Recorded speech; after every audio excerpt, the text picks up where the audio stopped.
So ayun na nga, nanalangin muna kami bago umalis. So ayun, nag-usap-usap kami sa puntong ito dahil alam namin na yung daan ay mahirap. Dahil ito ay nasa kabilang bundok. Bibisitahin namin yung mga kapatid natin doon na nananirahan. Kami ay mag-abot ng kunting tulong at magandang balita na mensahe para sa kanila. So ayun na nga mga kapatid, kami ay nagsimula ng maglakad para hindi kami gabihan o masyadong hapon na makarating doon dahil kami ay umalis mga bandang 3:30 ng hapon. So ayun na nga, kami ay nagsimulang maglakbay at para punta kami sa aming pararoonan. So ayun na nga, sabi ko nga walang boses dahil nakalimutan namin yung mic na magdala at ngayon, ako na lang yung mag-voice over para i-explain yung video namin kung anong gagawin namin ngayon at kung ano yung mission namin sa video na ito. So, mga kapatid, ito pala yung video na ito. Ito yung kauna-unahan naming mission sa aming ministry at kami ay mag-random na lang kung sino yung mapipili naming bahay na pupuntahan at kung sino yung tatanggap sa amin. So, sa video na ito makikita nyo kung mayroon ba tatanggap sa amin doon sa kabilang bundok dahil ito yung first time namin na pupunta doon. Hindi namin alam kung ano yung pwedeng mangyari doon. Pero ayun na nga, malaki yung pananalig namin sa ating may kapal. So, hindi kami takot kung ano man ang mangyari doon dahil alam namin hindi niya kami pababayaan. Kaya habang naglalakad, naisipan namin mag-open up ng mga Bible verse na aming ipahayag o aming i-share sa bahay na tatanggap sa amin doon. Kaya ito si Sister Gian, siya yung Bible woman natin ngayon at siya yung mag-elaborate at mag-explain sa mga Bible verse na aming gustong i-share sa ating mga kapatid sa kabilang bundok. So, ayun mga kapatid, kung nakikita nyo, enjoy na enjoy kami sa kagandahan ng nature dahil hindi namin alam na ganito pala kaganda yung mga puno at yung mga halaman dito dahil nga ito'y first time namin maglakbay na at madaanan tong nature na ito papunta sa kabilang bundok. O ayun na nga, na-slide yung isang kapatid natin dito, si Sister Linlin. Pero okay lang dahil alam namin na may mapapasaya tayong tao doon sa kabilang bundok. Yung tinuturo ko, mga kapatid, yun yung pupuntahan natin ngayon at hindi natin alam kung may madadaanan ba tayo sa kabilang bundok na yon. So ayun, pagpapatuloy natin yung paglalakbay, mga kapatid. So ito nga kung nakikita nyo, sobrang init pero gulang, laban lang mga kapatid. At may dala naman tayong tubig. So ayun na nga, sabi ko nga pangalawa na na-slide si Sister Tata natin. So ayun, kung nakikita nyo mga kapatid, kami ay patuloy sa aming paglalakbay kahit na sobrang sakit ang sikat ng araw mga kapatid. So ayun na nga, nauna yung tatlong brothers natin mga kapatid at sila ay sina kapatid Rinaid, kapatid Borbor at kapatid Janjan. So ayun, ito na, pagpatuloy natin yung paglalakbay mga kapatid. Kung kayo ay nagtataka kung bakit malikot yung video natin or yung nagbibideo ay malikot dahil nga kung nakikita nyo mga kapatid, yung daan natin ay pababa na siya. So kailangan kong ingat dahil nga baka tayo ay pupulutin dun sa ibaba. Doon na tayo pupulutin sa ibaba mga kapatid. So ayun nga, nakikita nyo mga kapatid, maganda nga yung paligid natin. Pati na rin yung mga sister natin. Ayun na, laban lang, go sis, laban, kaya nyo yan. Dahil ako ay hinihingal na nga dito. Dahil ito na, magsisimula na yung dadaanan natin na medyo mahirap-hirap dahil tayo ay tatawid na sa kabilang bundok. Ito na nga sinasabi ko mga kapatid, tayo ay aangat na naman. Paangat na naman yung daan mga kapatid. So ayun, naghahanap kami ng pwedeng madaanan. Ito na yung kabilang bundok na tinuturo ko. Nandito na kami sa kabila mga kapatid. So patuloy natin yung paglalakbay mga kapatid. Medyo napapagod na nga ang mga kapatid natin. Kahit ako nga rin, hinihingal na sa paglalakbay mga kapatid. Pero patuloy pa rin mga kapatid dahil medyo malayo-layo pa yung lalakbayan natin mga kapatid. Kaya ito nga, si kuya nakikita namin, nandito siya sa kagubatan mga kapatid. May kinukuha siya mga kapatid. Kaya nag-greet kami sa kanya ng magandang hapon. Bilang respeto na rin at bilang maging magalang sa ating kapwa. So, ayun mga kapatid, kami ay patuloy sa paglalakbay. Ayun na, paangat na nga. At medyo hinihinga lang si sister din natin dito mga kapatid. Yung tatlong kapatid nating lalaki, ayun na, nauna na sila mga kapatid. Dahil nga sila ay napakabilis maglakad.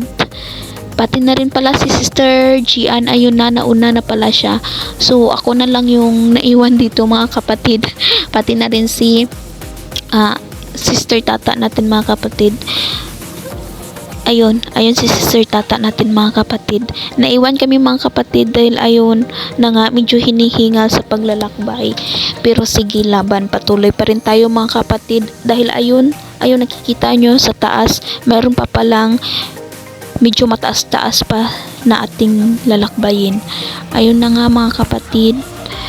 Sige lang, laban lang mga kapatid dahil medyo malapit na tayo sa ating pararoonan. Wow!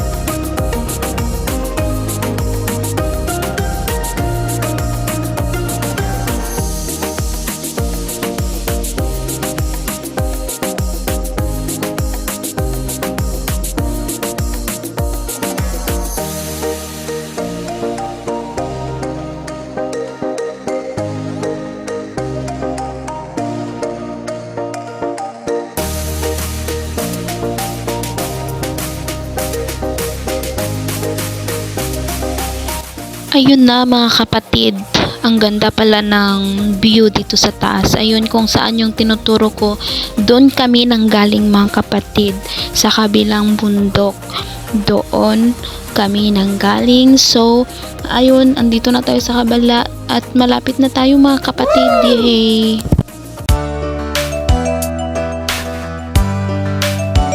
Ayun mga kapatid, kung nakikita nyo napakaganda ng tanawin, makikita nyo talaga yung kabilang bundok dito mga kapatid. At ayun, napaka-fresh ng hangin dito. So, nagpahinga muna kami dahil medyo napagod mga kapatid. Pero ayun, malapit na, nakikita nyo yung bahay na yun. Ayun mga kapatid, doon kami pupunta mga kapatid. So, imagine yung nilakbay namin, medyo malayo-layo talaga mga kapatid, pero napaka worth it pag nakarating na kayo dito sa kabilang bundok. Ayun, wow! Dahil sa ganda ng tanawin at dahil sa napaka-fresh ng hangin mga kapatid. Ayun na nga mga kapatid, tinuturo-turo ko na yung bahay dahil ako excited na mga kapatid sa aming gagawin na mission ngayon. So mga kapatid, ayun, nauna na ang ating sisters, si Sister Gian. Tingnan nyo mga kapatid, napakaganda ng mga halaman. Ayun, tinuro ko ulit mga kapatid dahil kami ay nag-confuse kung saang bahay kami pupunta. Pero ayun nga mga kapatid, nakita namin tong bahay na ito at ito yung pupuntahan natin ngayon.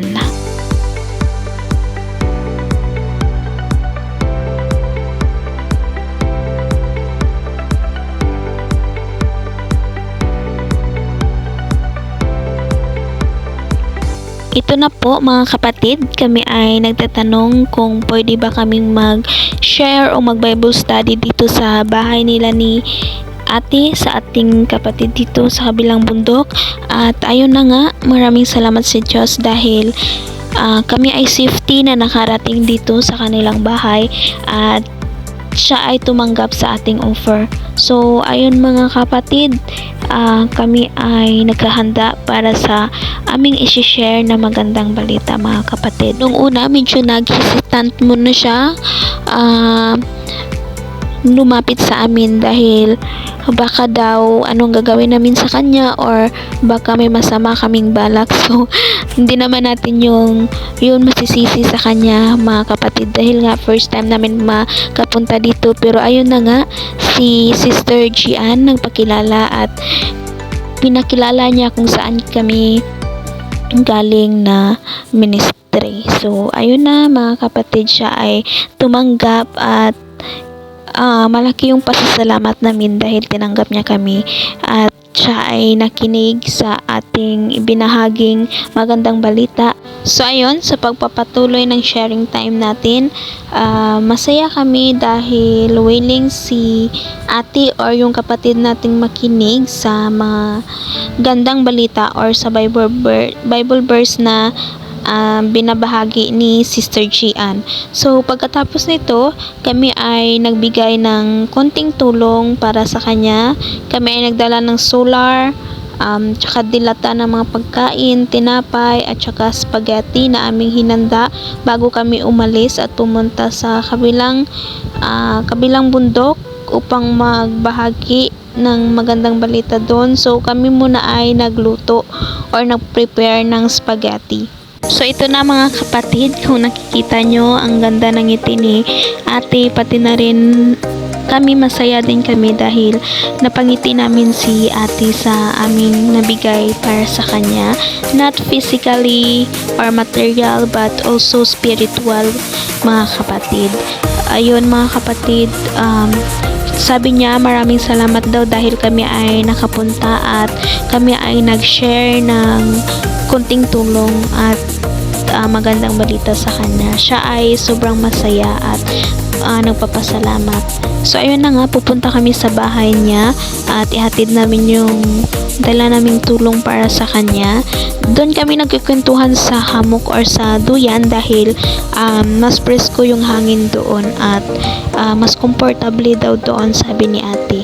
So ayun na mga kapatid, kami ay nagpaalam na sa ating sister dahil kami ay uuwi na at babalik pa sa kabilang bundok at dahil sa medyo malayo-layo ito, so ayun, kailangan na naming umalis mga kapatid.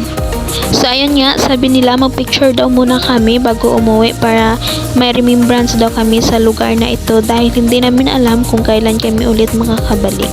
Hanggang sa muli po, maraming salamat mga kaibigan at mga kapatid. God bless us all.